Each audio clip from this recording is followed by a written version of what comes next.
Buenos días, mi nombre es Luz María, soy técnica profesional en tanatopraxia, cuento con 10 años de experiencia en esta noble labor. Traje esta frase que dice: la vida acontece de diferente manera para todos, sin embargo, lo único que tenemos en común es la muerte. Esta conferencia titula La tanatopraxia, la palabra que habita el cuerpo.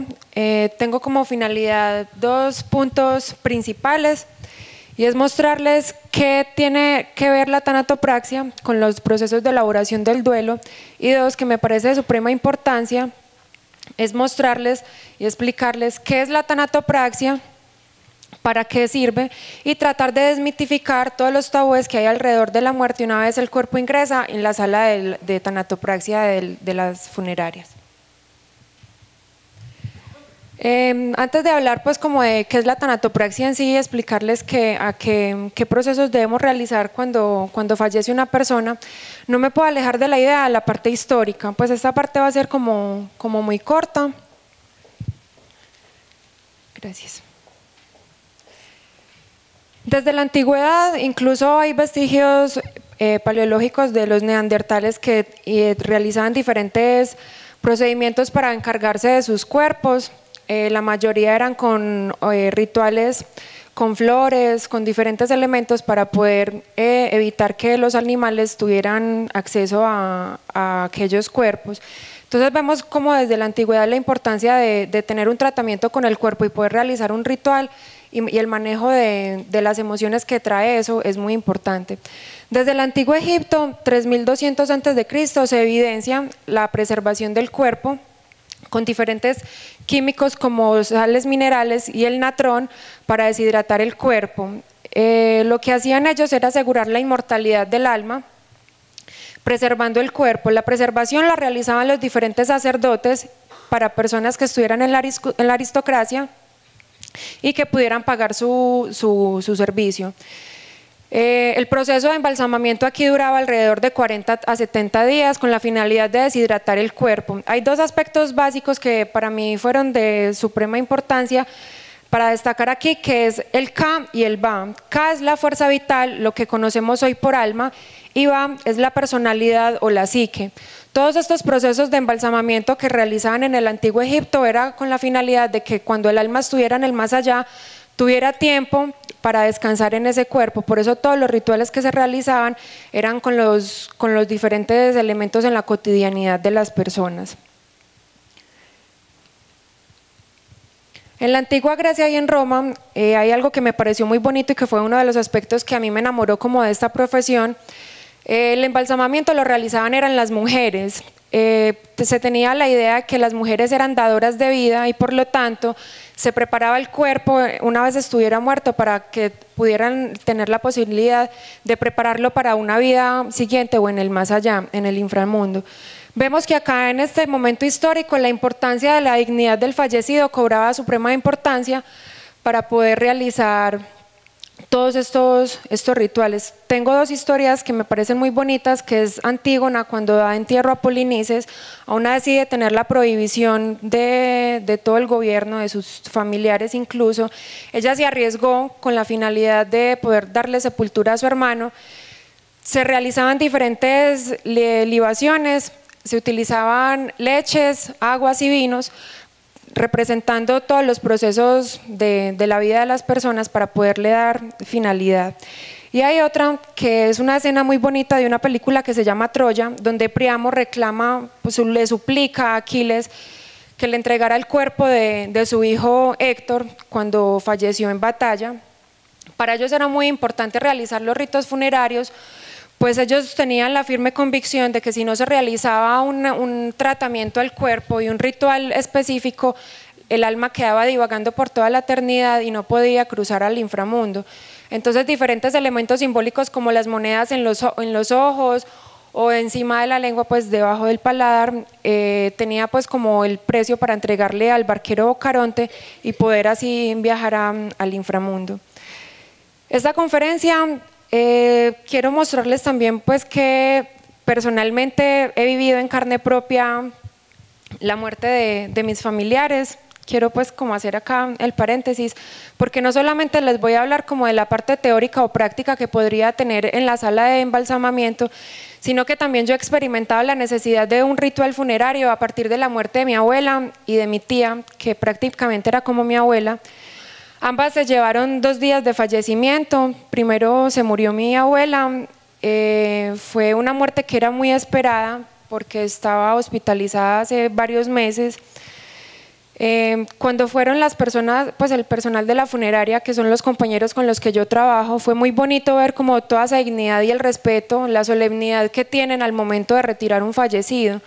Por lo general yo estoy acostumbrada a ver todos esos procedimientos desde el otro lado de la moneda, es decir, desde el lado que no es un doliente, que no es el que está ahí teniendo como todas esas emociones encontradas. Sin embargo, con estas 2 muertes que fueron tan cercanas, solamente se llevaron 2 días de diferencia, yo logré comprender y vivir en carne propia qué es el trabajo que nosotros realizamos como embalsamadores. La idea que las personas tienen de nosotros los embalsamadores es que somos unas personas muy lúgubres, vestidas de negro, pálidas, ojerosas. Pues yo soy un poquito así, ¿cierto? Pero no quiere decir pues que tengamos ese aspecto estético siempre. El servicio de mi abuelita fue un servicio muy bonito, yo mismo me encargué de realizar la preservación del cuerpo, tuve que apartarme varios momentos de estar ahí en contacto con el cuerpo para salirme a llorar pues del laboratorio, porque sentía que no era capaz. Sin embargo, también algo dentro de mí decía que quién mejor que yo para realizar ese proceso, alguien que toda la vida me vio crecer, que estuvo en todos los procesos de mi vida hasta ese momento. Entonces fue algo muy bonito. Mi abuela vino de un pueblo, pues del Carmen, mi abuela era campesina. Sin embargo, a ella le encantaba ponerse un labialcito rojo, le encantaba peinarse el cabello, todo eso, pues vestirse bien, con pantalón de slá, con zapaticos de tacón. Todos estos procesos se los hice a ella. Durante todo el proceso de embalsamamiento lo único que pensaba era cómo a mi abuela le hubiera gustado verse para salir. 2 días después fallece mi tía. Mi abuela era por parte de mi mamá y mi tía por parte de mi papá, entonces como que fue una confrontación muy fuerte porque quedé en medio de las 2 muertes.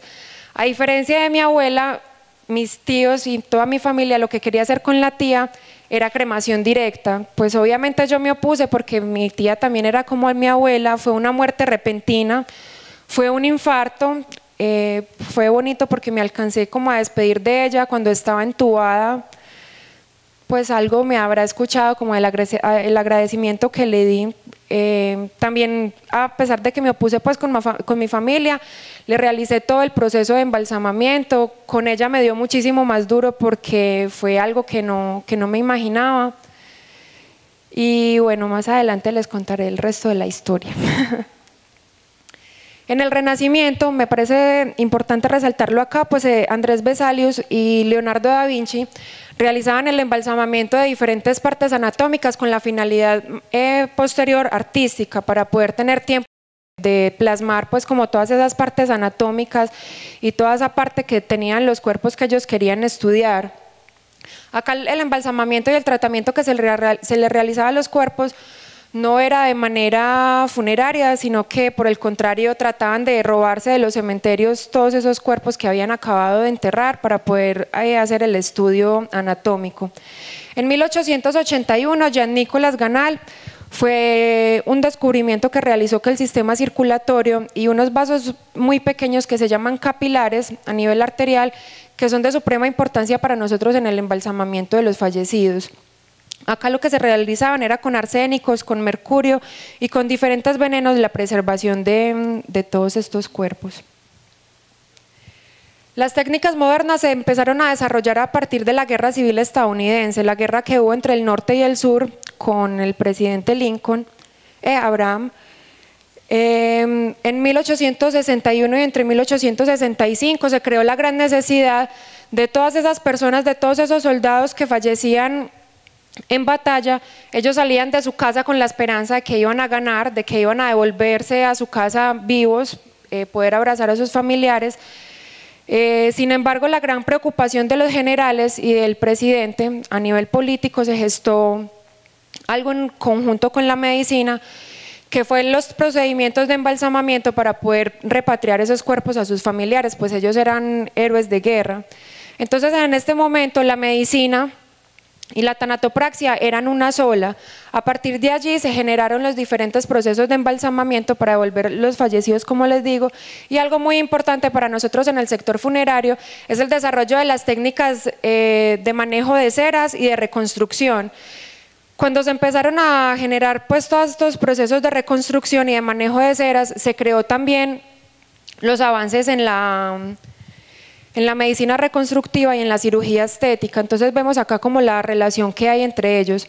Después de este momento, la medicina y la tanatopraxia, el embalsamamiento, toman caminos completamente diferentes para especializarse mucho más la tanatopraxia en el cuidado de los cuerpos en el servicio funerario y no solamente en la repatriación de un cuerpo que no se descompusiera.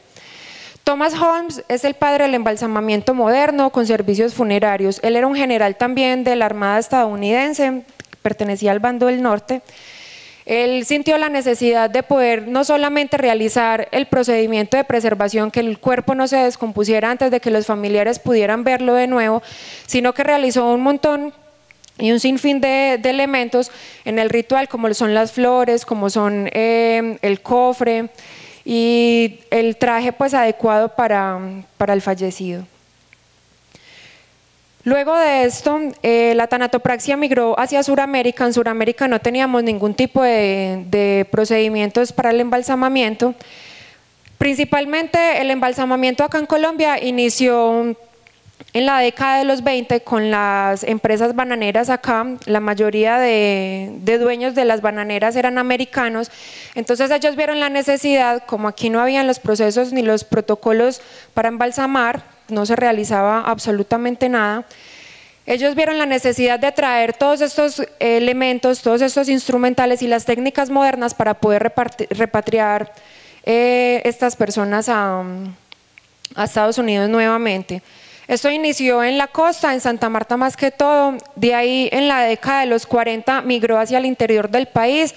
Medellín es reconocida mundialmente por tener unas técnicas avanzadas y unos protocolos a la punta de lo que se está utilizando a nivel mundial, más que todo en Estados Unidos, pues que es como la cúspide de todos estos procedimientos. Medellín adoptó y aprendió las diferentes técnicas de embalsamamiento de inyección arterial, inyección hipodérmica. En la época de los 40, los 50 y los 60, acá en Medellín lo que realizaban era inyecciones hipodérmicas con formol puro. El formol tiene una característica y es que pone los cuerpos grisáceos y tienen un aspecto estético no muy bonito que digamos. En 1970 más o menos, la funeraria San Vicente empezó a recrear las técnicas de embalsamamiento a nivel de inyección arterial. Esto posibilitó la parte estética mucho más visible. Muchos de nosotros tenemos todavía como la idea de que un fallecido es alguien muy pálido, que tiene 2 tacos de algodón en las fosas nasales, que tiene un ojo entreabierto, que se va a explotar. Pues hoy por hoy todavía voy por fallecidos a las casas y lo primero que me dicen los familiares es que, ay, pero échale bastante formol que no se vaya a explotar. Entonces como que nosotros acá en Colombia todavía tenemos esa mentalidad de que los procesos de embalsamamiento no son tan eficaces y no tienen como una importancia en el ritual ni en la parte estética. En la época de los 90 se empezaron a realizar alrededor de 35 diplomados para las personas que estaban empíricas, para las personas ya en el sector. Acá vemos ya como todo el personal funerario de aquella época se empezó a capacitar con la finalidad única de poder que los cuerpos estuvieran en una presentación óptima para los rituales funerarios. Hay algo que me llama mucho la atención y es en la época de los 80, entre los 80 y los 2000, que acá en Medellín hubo ardua violencia, se generó estadísticamente 55.000 muertes violentas solamente por homicidio. Entre 1989 y 1990 hubo 6.000 muertes violentas, sin contar accidentes de tránsito, ni contar otro tipo de muertes que no fueran homicidios. Entonces vemos la alta cantidad de fallecidos que hubo en este momento. La violencia en este momento no solamente generó una ruptura a nivel político, económico, sino que también cultural y social, sobre todo con los rituales funerarios. Hay algo que que hizo una barrera completa para la formación de los rituales, y es que tanto volumen de fallecidos y el temor a que estuvieran una bomba o que fueran a rematar, como decimos pues en el sector y en las comunas, a rematar el fallecido, las personas se llenaron de miedo y lo que generó era que hubieran servicios que llamamos express, es decir, que fallecía a las 8 de la mañana y a las 3 o 4 de la tarde ya lo estaban enterrando.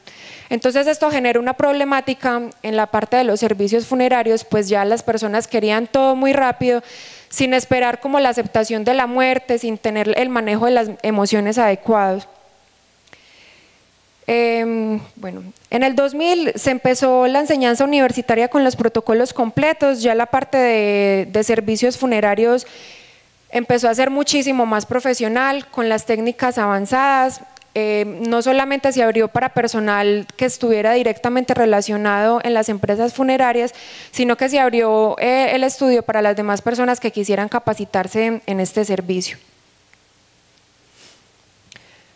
Voy a entrar ahora en tema, pues muchas personas acá estamos relacionadas con la muerte de una manera u otra, estamos relacionadas con los familiares que se nos han muerto, con un vecino, las personas que están en el área de la salud con los pacientes que atendemos, o por lo general estamos mucho más relacionados con la muerte, con el fallecido que vemos en la esquina o que vemos en el periódico. Entonces, bueno, la tanatopraxia viene de la palabra thanatos, que es muerte en griego, y praxis, que es práctica. Podríamos decir que es como la práctica de la muerte. A mí me parece algo muy bonito acá, la referencia que hace Tánatos, hipnos y Tánatos son hermanos, entonces me pareció muy bonito cuando leí eso hace bastante tiempo, que hipnos da una muerte, un sueño muy superficial, mientras que Tánatos da un sueño eterno. Entonces me parece pues como bonito rescatar la palabra de Tánatos acá.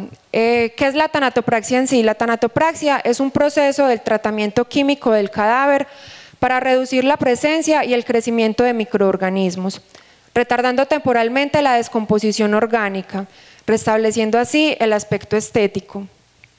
Nosotros, una vez ingresa el cuerpo en la funeraria, por lo general los que embalsamamos también vamos por los cuerpos a los hospitales, a la casa o a medicina legal, y tenemos un contacto directo con los familiares. Nosotros estamos, como decimos pues en el sector, en un momento de tensión y en un momento caliente donde las personas no tienen como la tranquilidad de tomar las decisiones. Nosotros aquí lo que hacemos es asesorarlos de la manera pues como adecuada.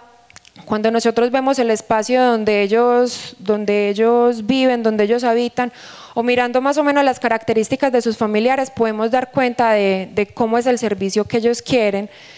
Con Juan David en la conferencia del doctor, hombre, yo lo único que pensaba ahí cuando veía tus fotos, yo sé que eran personas en ese momento pues vivas, pero lo único que yo pensaba era el tratamiento que realizarle a esos cuerpos. Pues como que cada uno tiene como la visión de lo que conoce, ¿cierto? Pues me pareció muy bonito. Sin embargo, en todos esos casos, sobre todo el del chico de 19 años, yo era pensando como, ay, juepucha, este cuerpo es un cuerpo muy maluco para realizar el procedimiento, ¿cierto? Perdón, toma agüita.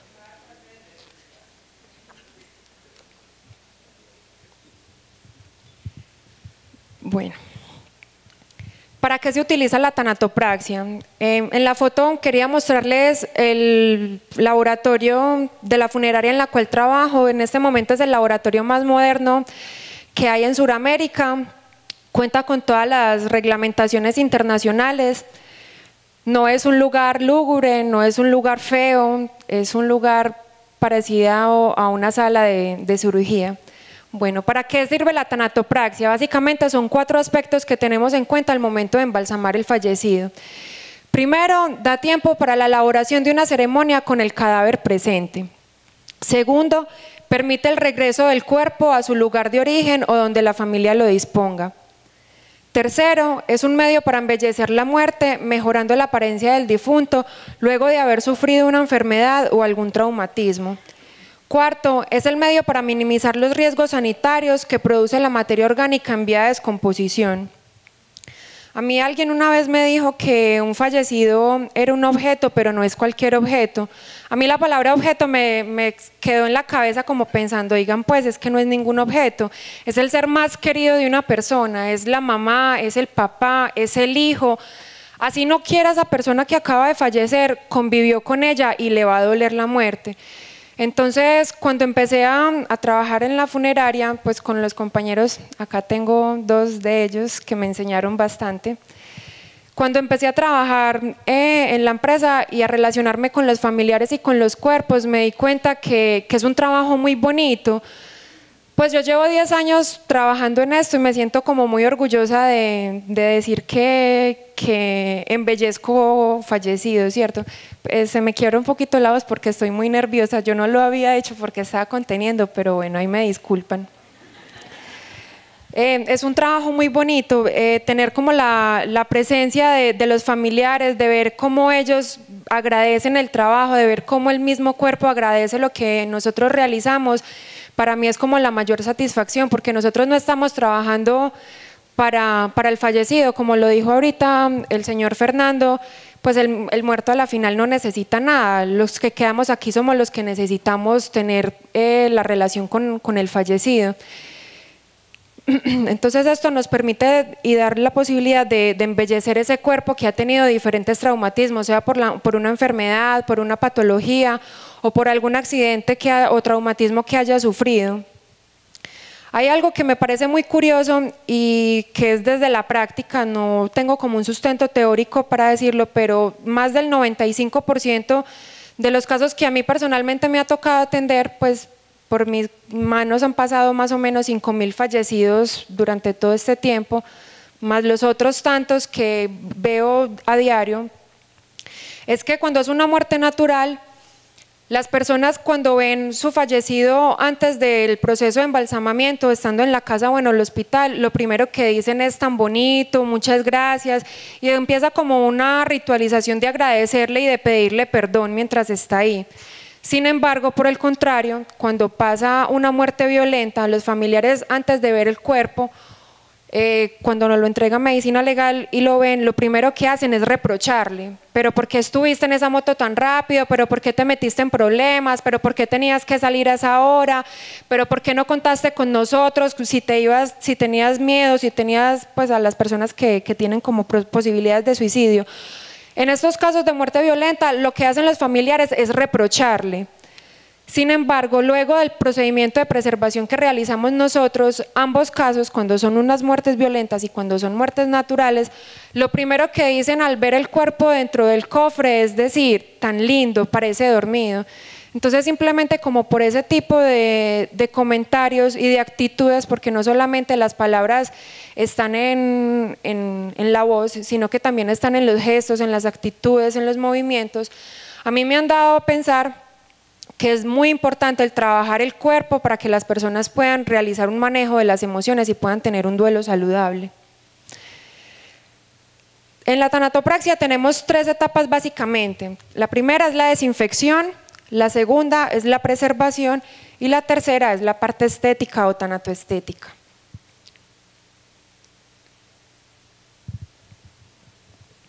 En la desinfección aplicamos, antes de iniciar el proceso, nosotros realizamos una evaluación de cómo se encuentra el cuerpo externamente, mirar qué patologías, qué podemos ver del cuerpo para poderle realizar el tratamiento. Lo primero que hacemos es desinfectar el cuerpo con diferentes elementos químicos para que los elementos patógenos que hayan allí no nos afecten a nosotros como embalsamadores ni a la familia. Lo que hacemos es un bañado inicial y aplicamos diferentes desinfectantes para la parte externa. La parte de preservación para nosotros como embalsamadores es la más importante, pues no existe un proceso de preservación o un proceso de finalidad que es la estética, perdón, sino un proceso de preservación óptimo antes. Entonces en la preservación que realizamos diferentes elementos químicos para inhibir la propagación de los microorganismos que nos ayudan a la descomposición del cuerpo. Esto lo realizamos temporalmente dependiendo de la familia cuánto decida velar el cuerpo o cuánto quiera tener el cuerpo. Los procedimientos varían entre media hora cuando el cuerpo lo quieren para allá, hasta 6 meses cuando van para otros países en repatriación. Este procedimiento es muy importante para nosotros, pues en la aplicación de los diferentes químicos utilizamos el formol junto con otros aditivos. En este momento hay químicos y casas especializadas en la producción de todos estos elementos para tanatopraxia. La mayoría de estos químicos cuentan con unos colorantes específicos para cada uno de los tratamientos que vamos a realizar. Más o menos después de la guerra de la peste negra en Europa, tenemos la idea de que todos los fallecidos o la enfermedad se relaciona con la coloración pálida, con una coloración grisácea. Entonces eso nos ha quedado en el imaginario de todos que un muerto siempre va a ser pálido, siempre va a tener esa tonalidad pues sin vida, mientras que por el contrario nos relacionamos con los colores cálidos, con los colores naranjados y rojizos, como si fuera la vitalidad. Eso es lo que nosotros tratamos de recrear en los procesos de embalsamamiento. Los fallecidos, por diferentes causas y diferentes lenguajes de la muerte que en un momento los presento, tienden a sentirse pálidos. Sin embargo, con el químico arterial que utilizamos de una tonalidad rojiza, lo que hacemos es devolverle como ese aspecto natural y de vida al fallecido. Lo que les decía de Jean-Nicolas Ganal y el descubrimiento del sistema circulatorio de los capilares es porque en el proceso de preservación lo que intentamos es que todo ese flujo vascular con la tonalidad rojiza ingrese en esos capilares y externamente en la piel pueda tener ese aspecto de vida. Lo que hacemos aquí en la preservación es un intercambio de fluidos a nivel vascular. ¿Cómo así? Por las arterias inyectamos el líquido preservante y por las venas drenamos la sangre y el exceso de químico. Muchas personas creen que nosotros en la funeraria les quitamos los órganos, les quitamos los cuerpos, que los vendemos. Eso es lo que tienen las personas en la mente. Sin embargo, nosotros en la funeraria manejamos unos protocolos muy serios para el tratamiento de todos estos fallecidos. Nosotros, cuando es una muerte violenta, solamente realizamos 2 pequeñas incisiones de más o menos 2 o 3 milímetros cada una. La primera es en la parte para buscar una guía vascular. Cuando nosotros estamos vivos, el centro de la circulación es el corazón, pero cuando la persona fallece, el centro de la circulación viene a ser una ramificación arterial que hay arribita del corazón que se llama el callado aórtico. Mientras más cerca el punto de inyección al callado aórtico, mucho mejores resultados vamos a tener. Entonces, por lo general, cuando es una muerte violenta, hacemos una incisión muy pequeña en el área donde vamos a inyectar. Tenemos 6 puntos donde los podemos localizar, que son las 2 carótidas, las 2 axilares y las 2 femorales. Dependiendo de las características del cuerpo y de la evaluación que nosotros realizamos de ese lenguaje biológico, de ese cuerpo natural, es que realizamos la preservación. Mientras que si es una muerte violenta, como el sistema está interrumpido, debemos tomar arteria por arteria para poder realizar la inyección. Lo que realizamos luego de la preservación arterial es la preservación de los órganos internos. Entonces, de la cavidad torácico-abdominopélvica realizamos la extracción de líquidos, sólidos, semisólidos y gases. También se realiza una incisión muy pequeña de menos de 1 centímetro en la parte abdominal para extraer pues estos elementos. Mientras que si es una muerte violenta, limpiamos los órganos y les aplicamos diferentes químicos para la preservación. Luego de realizar este procedimiento de inyección arterial de preservación, lo que realizamos luego es cerrar las incisiones y proceder al lavado final. Acá lo que hacemos es aplicar diferentes bálsamos y sustancias aromáticas para que el cuerpo tenga un olor agradable. Lo más importante para la familia es la parte estética. A la familia no le importa si lo inyectamos con químicos americanos, si le realizamos uno u otro procedimiento, ellos no saben. Lo único que ellos esperan luego de tener el cuerpo en la funeraria es que el cuerpo tenga una vitalidad y un aspecto natural como si pareciese dormido. Pues las familias no quieren ver Son 10 minutos, voy a acelerar un poquito. Las familias quieren ver pues como a su familiar de manera muy bonita. Entonces el tratamiento cosmético, la parte estética y restaurativa es de vital importancia, pues allí es que tenemos en cuenta las sugerencias de los familiares, peínelo de tal manera, póngale las uñas de aquella otra. Entonces esta acomodación de facciones del rostro es muy importante para que los familiares tengan el primer paso y el primer acercamiento a los procesos de duelo. El lenguaje biológico de la muerte, nosotros estamos atravesados culturalmente por un lenguaje, sin embargo, el cuerpo mismo presenta un lenguaje específico. La rigidez, la deshidratación, el desprendimiento de la piel, la descomposición, el rigor, todos estos elementos que nos muestran en el cuerpo qué es lo que debemos realizar. Nosotros como embalsamadores somos unos intérpretes de este lenguaje de la muerte y somos pues como unos intermediarios entre el lenguaje de la familia, el lenguaje cultural, lo que ellos quieren para la finalidad de su cuerpo y este lenguaje biológico. Hay una historia que me gusta mucho, pues es una vivencia que sucedió más o menos hace 5 años. A mí me llegó el cuerpo de una persona transgénero, se llamaba David, pero le gustaba que la llamaran Diana. Fue una muerte violenta, la encontraron en el río Medellín. Las condiciones del cuerpo estaban muy mal, estaba ya con desprendimiento de piel, tenía gases en el tejido y tenía un sinfín de elementos pues, que nos complican a nosotros la preservación del cuerpo. Sin embargo, en la preservación de este cuerpo me demoré más o menos 4 horas y media despintándole las uñas que las tenía medio pintar de rojo, desenredándole las extensiones de cabello, organizándole las prótesis nuevamente para que estuvieran bien puestas en su lugar. Cuando terminé todo este procedimiento, le pregunto al director de servicios sobre la ropa y los papás en esas llegan donde estoy yo y me entregan la ropa, yo no la vi en ese momento. Volví a la sala de tanatopraxia y cuando veo la ropa me di cuenta que los papás le mandaron un pantalón de pretina y una camisa cuadros manga larga. Pues yo me sentí como muy triste porque pues yo le desenredé las extensiones de cabello y ella en vida tenía pues como la formación y esa mentalidad de ser Diana y no David. Yo nuevamente llamé al director de servicios, para alegría mía, el que estaba pagando el servicio era el novio.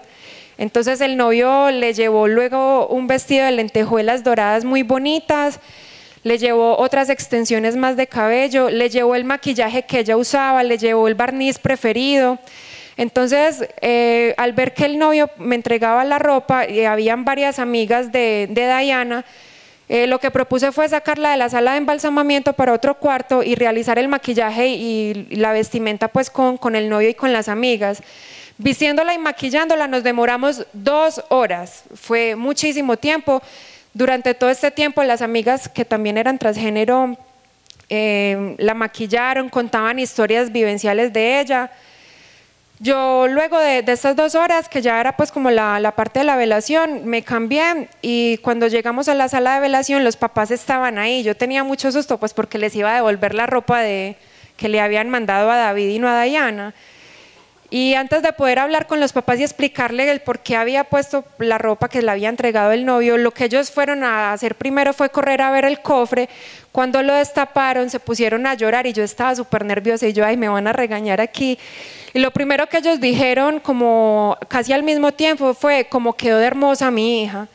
Entonces aquí vemos como el tratamiento del cuerpo da también posibilidades a que las personas tengan un acercamiento a los procesos y a la elaboración del duelo, a la aceptación y a los trámites de las emociones. Bueno, esta la podemos pasar. El lenguaje es una adquisición del hombre, no hay ningún pueblo que no tenga el lenguaje específico para nombrar las cosas.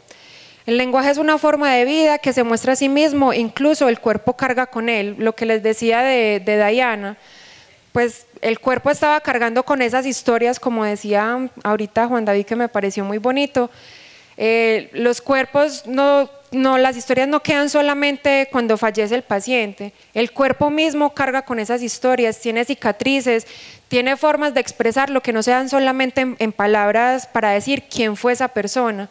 No es lo mismo las manos de un campesino a las manos de una persona que haya trabajado en oficina, o no es lo mismo la piel de una persona adulta a una persona joven que se maquillara. El cuerpo mismo da cuenta de qué es lo que le debemos realizar y de qué tratamientos debemos realizar para la elaboración de esto. Nosotros siempre debemos ser como unos intermediarios, pues como en este sentido. Un caso muy normal es de los viejitos que tienen bigote. Por ejemplo, mi papá tiene bigote y a mí me aterra, yo siempre le digo que se lo quite.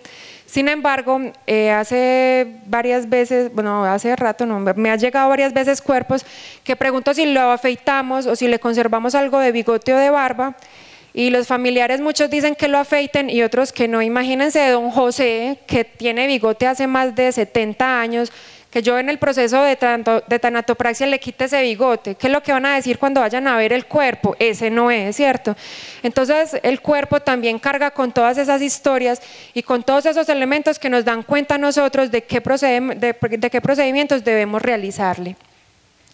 La tanatopraxia entonces son técnicas que ayudan a la transformación del cuerpo en una imagen memorable del fallecido, lo que permite que sus familiares puedan instalarlo simbólicamente en el recuerdo. Hay una frase de Jan Bugler, que es un embalsamador estadounidense, que dice: los ojos del difunto deben cerrarse suavemente, mientras que los ojos de los vivos deben abrirse suavemente. Nosotros estamos trabajando con personas, así no nos respondan ya, es el ser más querido de alguien, es una persona que también merece completa dignidad y completo respeto. Nosotros lo que le realizamos en el proceso de embalsamamiento dentro de la funeraria es un ritual para preservar esa dignidad y ese respeto que debemos tener ante el fallecido, mientras que los ojos de los vivos los vamos a abrir suavemente con los procesos y los rituales de duelo. En los rituales de duelo se trabajan simbólicamente con los diferentes elementos vivenciales de las personas. Tomé dos fotos de dos cuerpos que tuve la presencia. En la parte izquierda ven un cofre rosado, es una abuelita, se llama Ana Isabel, es la abuela de una persona muy cercana a la empresa. La nieta es médica. La doña Isabel lo que siempre decía del paraíso, de cuando ella se muriera, era que iba a llegar a un jardín de flores. Sus 50 nietos le llenaron la sala de velación como si fuera un jardín lleno de flores. Entonces aquí vemos como la tramitación simbólica y esa parte vivencial de las personas se representa directamente en los rituales funerarios. Y en la otra imagen vemos tres cofres, son los niños que murieron calcinados en Villatina por una veladora. A mí personalmente me tocó el embalsamamiento de dos de esos niños. Aquí con estos cuerpos teníamos una gran problemática y es el hecho de que ellos estaban completamente calcinados, ellos no se podían ver directamente cómo habían quedado. Entonces el procedimiento que realizamos fue sellarlos herméticamente y cerramos el cofre también. El imaginario que tenemos nosotros es que cuando muere un niño es un angelito, entonces nos conseguimos esas alitas de angelito que tienen los tres cofres. Y también necesitaban los familiares algo a que abrazar y algo que pudieran mirar la muerte, pues a acercarse a la muerte, que realmente esos niños estaban muertos. La gran problemática es que ellos no podían ver los niños así calcinados, entonces lo que hicimos fue que nos conseguimos unos ositos de peluche similares para que los familiares, por no tener la posibilidad de ver el cuerpo ni abrazar el cuerpo, ellos pudieran abrazar ese peluchito y pudieran sentir que estaban abrazando el cuerpo mismo de los niños. La tanatopraxia en los desastres. Los desastres, cuando ocurren, sea natural o de la manera que ocurran, no se entierran en fosas comunes ni se creman masivamente. Todos los organismos de socorro que están alrededor de la muerte lo que quieren es extraer de la tragedia todas las personas que estén con vida. Y lo segundo más importante es extraer todos los fragmentos o todos los cuerpos que hayan quedado fallecidos.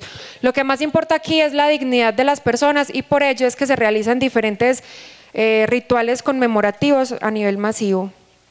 A mí personalmente me tocaron tres, bueno, me han tocado varios, quiero mostrar tres. El Socorro, barrio de San Javier, Medellín, 27 víctimas fatales el 31 de mayo del 2008. La Gabriela Ambello, 82 víctimas fatales, 5 de diciembre del 2010.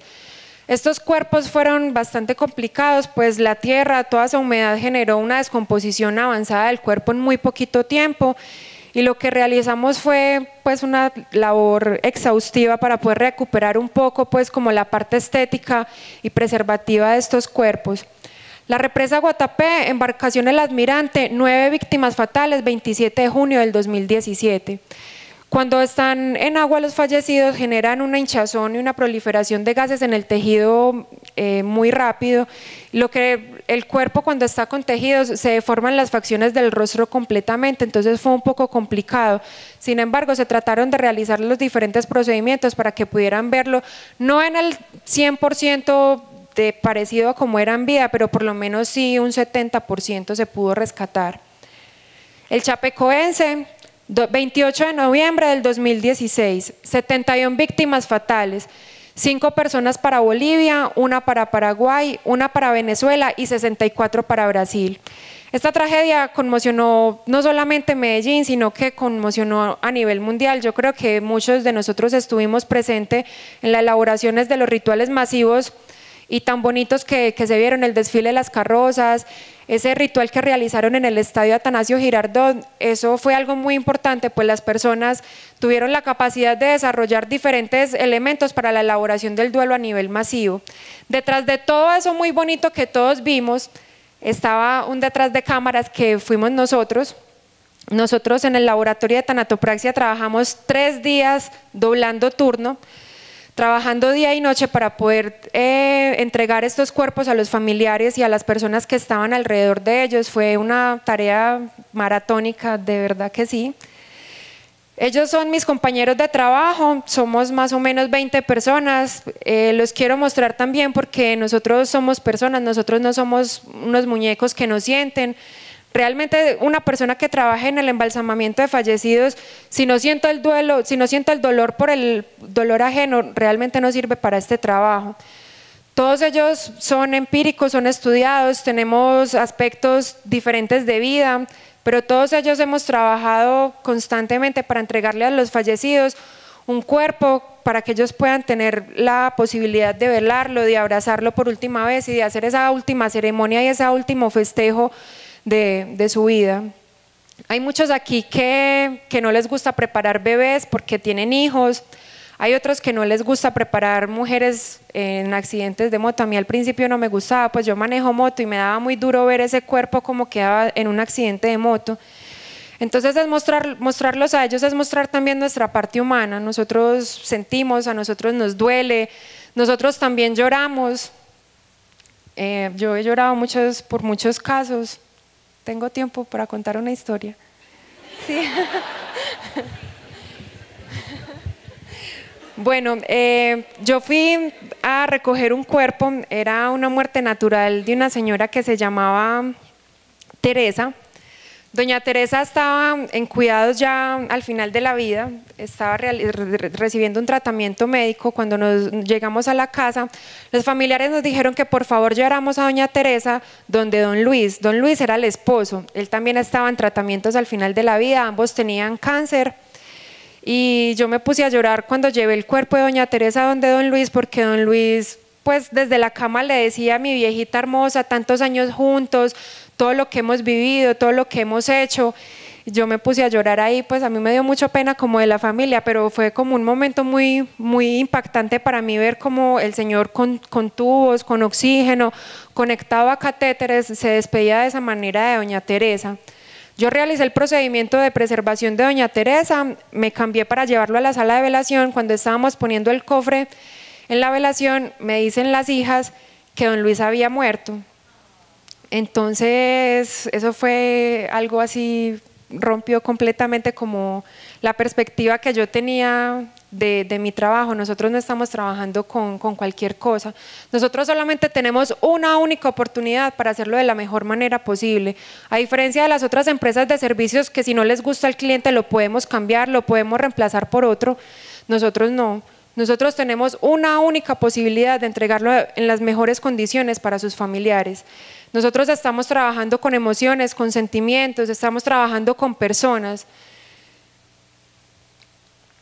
La tanatopraxia entonces es la oportunidad de ver al fallecido por última vez, lo que permite ver el rostro del ser querido en su ceremonia de despedida. Es una sana confrontación con la muerte que, en la mayoría de los casos, comienza un proceso de cierre, uno que lleva a la sanación. Con esto yo me di cuenta con los procesos de tanatopraxia y sobre todo con mi tía que quería embalsamarla directamente. Luego de yo realizar el procedimiento de embalsamamiento de mi tía, toda mi familia quedó muy feliz porque pudieron entregarle las flores que más querían. Ellos me decían después de ello que si no hubieran tenido la posibilidad de que yo me interpusiera entre que cremaran el cuerpo y realizar el ritual que realizamos, ellos dicen que no hubieran aceptado la muerte como tal, pues fue una muerte repentina. Entonces, los rituales y el manejo del cuerpo es de vital importancia para los rituales, pues permite la aceptación de la pérdida, el manejo de las emociones y la resignificación, como vemos en el caso de Ana Isabel, donde ella decía que ella siempre se imaginaba el paraíso o el cielo como un jardín de flores. Entonces vemos como sus familiares, a partir de ese procedimiento con el cuerpo que realizamos, tuvieron la posibilidad de darle ese jardín de flores que su abuela tanto quería. Muchas gracias, Radhe Syama.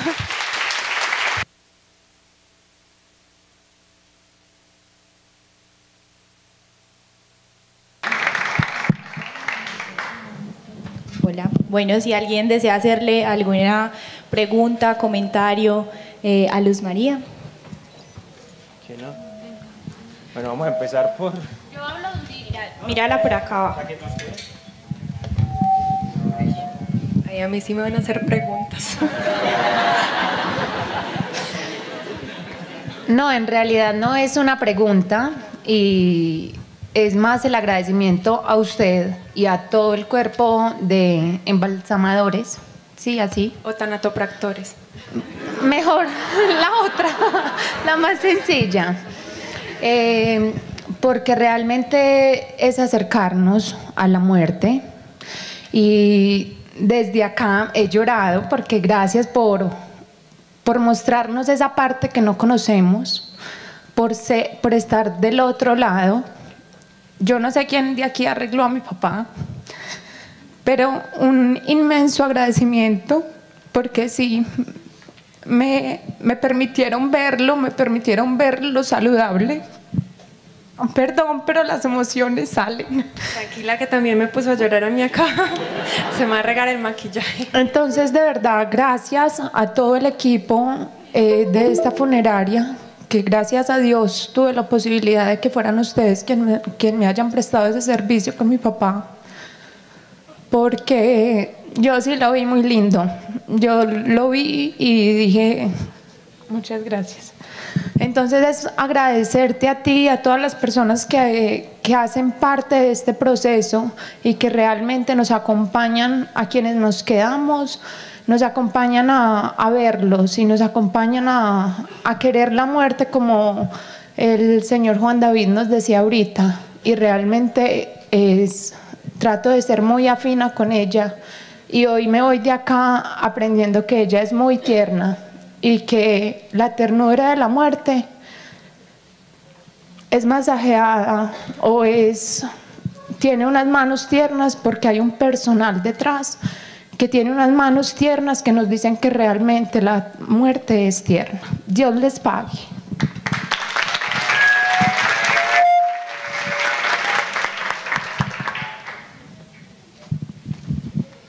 Gracias. Buenos días. Tengo dos preguntas.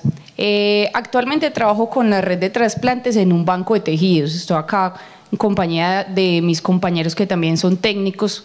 Nosotros realizamos las extracciones precisamente de córnea, pero también participamos en las extracciones de tejido óseo.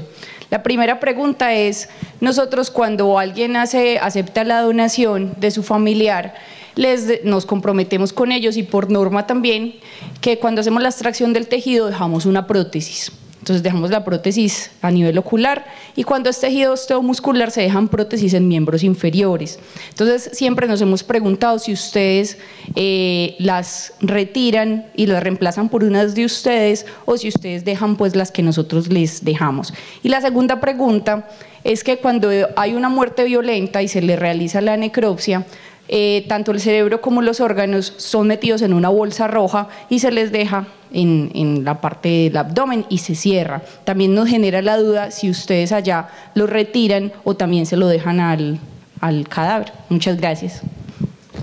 Bueno, la primera pregunta, la extracción de todos esos elementos pues, óseos y de córnea, hay unas que sí quitamos y reemplazamos y hay otras que no. La de córnea nosotros la debemos quitar, pues es como una prótesis, como si fuera mazapán. Bueno, esa prótesis la tenemos que retirar porque tenemos que hacer un lavado ocular. Tenemos que extraer pues como el resto del líquido acuoso que quedó en el ojo, porque si no, si lo dejamos nos sigue botando pues durante toda la velación, entonces va a parecer como si el fallecido estuviera llorando, entonces esa hay que retirarla. Y la otra, que es la que hacen en los huesos, la prótesis de los huesos la dejamos, por lo general es los huesos del miembro inferior, esas prótesis las dejamos. Sin embargo, nosotros abrimos pues como todos esos canales que ustedes realizamos la preservación hipodérmica porque el tejido vascular se pierde por completo, entonces realizamos la preservación de esos tejidos y dejamos esas prótesis que ustedes le ponen. La segunda, con las muertes violentas extraen pues todos estos órganos y como vos decís las ponen en una bolsa en el abdomen.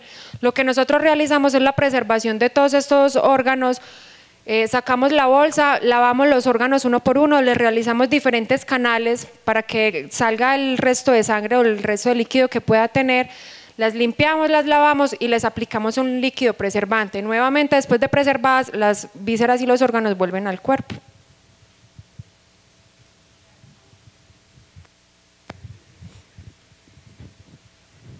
Hola, buenos días. Mira, yo quería preguntarte de qué manera ustedes llevan este proceso para no cargar, o sea, una vez se cargan de todas estas emociones, porque ustedes son humanos y sienten, como lo manifestabas ahora, cómo regresan a sus casas. O sea, ustedes tienen un apoyo al cual puedan recurrir luego de que se muevan todos estos afectos y todas estas emociones en ustedes como individuos, pues para que no lleven esto a sus casas o para que puedan continuar. Bueno, hay varias cosas. Uno, a pesar de que nosotros cargamos con todas esas emociones y cuando vamos a recoger el fallecido en la casa o en el hospital, tenemos pues como toda esa atención de la familia ahí sobre nosotros. Por un lado, tenemos que, a pesar de que nosotros también sentimos y podemos estar como en compatibilidad con el dolor ajeno, nos tenemos que hacer como un pasito al lado para poder dividir esa parte profesional, porque como las historias que les conté, así hay muchas y van a haber muchas que nos van a dar muchas ganas de llorar, entonces también hay que mirar pues como la parte profesional y de saber que esas personas, mostrarle a esas personas que su fallecido está en las manos correctas, ¿cierto? Que nosotros no vamos a hacer nada indebido con el cuerpo. Bueno, por otro lado, cada uno de nosotros, de los que trabajamos en la empresa, nos desarrollamos en diferentes ámbitos. Hay uno que toca en una banda de punk, yo por ejemplo soy instructora de yoga, pues practico yoga. Hay otros que tienen hijos, entonces como que toda esa energía la canalizan con disfrutar con sus hijos y de vivir experiencias con sus hijos. Hay otros que salen a cine, al campo, pues como que todos tenemos un manejo de emociones completamente diferentes, pero sí se hace la tramitación pues como porque nosotros nos cargamos mucho con ello. Bueno, a ver, normalmente cuando uno tiene los fallecidos y los cadáveres frente a las familias hay una cosa muy bonita y yo les reconozco y les reitero a las familias que la muerte es tranquila, la muerte es solemne y en sí esa imagen que normalmente procuramos personificar es bastante complaciente y bastante compasiva con quien está muriendo. Y los que tienen la posibilidad de ver morir a la gente, no solo los que estamos en la actividad médica, psicología o profesional, sino los que están en el acompañar, el familiar, el ser querido, el vecino, que lo ven morir, al tener ese cuerpo, un muerto no es feo. Cuando está muriendo no mueren feo. Generalmente no es traumático. Porque nuestra necesidad de si ya se expusieron a ese proceso de la muerte, esos minutos o segundos de agonía culminó la vida y queda el cadáver con sus características de ojos hundidos, mirada perdida al infinito, nariz puntiaguda, pómulos prominentes, quijada desencajada, con un color amarilloso que normalmente adquieren, a no ser de que tengan otro tipo de patologías que los hacen ver algunos muy rosados, algunos morados, otros pálidos.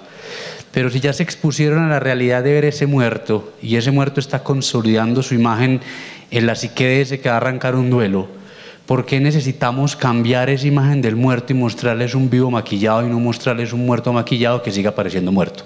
¿Qué siguiente pregunta? Mentiras, no. Bueno, no. Sí, es cierto que, que los familiares han tenido, pues, como cuando son casos patológicos de ver como todo ese proceso de enfermedad del fallecido. Sin embargo, todas esas patologías generan una impresión pues considerable en las familias.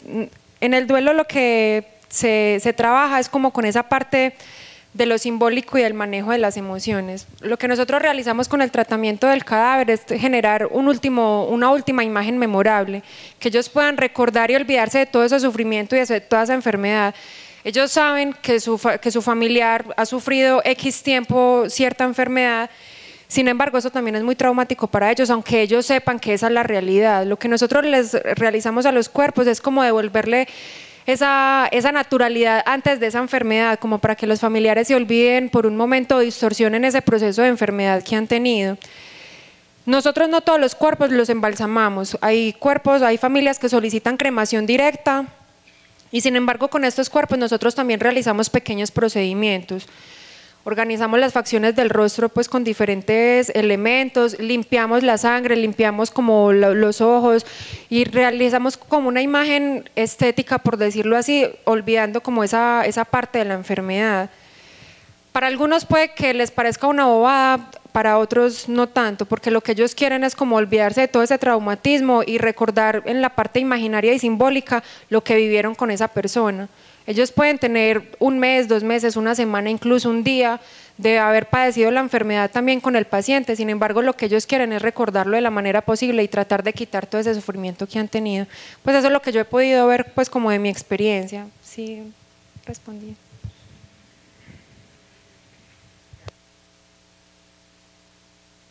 Gracias.